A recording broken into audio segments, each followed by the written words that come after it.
Gusto nyo ba ng pangmalakasan na heat guard para sa ating mga Honda Click version 2 man or version 3? Tara, samahan niyo ako at tanggalin natin ang stock na heat guard ng ating muffler ng Honda Click.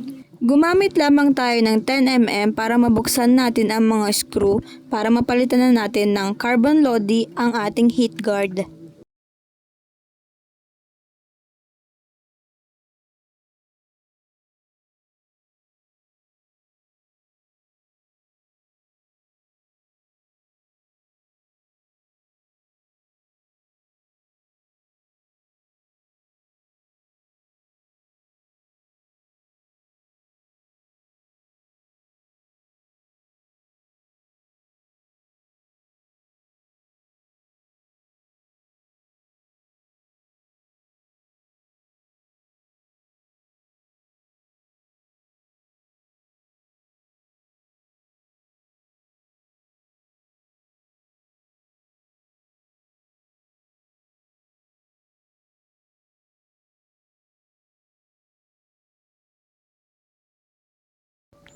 Lakas mga pogi mga boss, so check the yellow basket below and i-check out nyo na yan.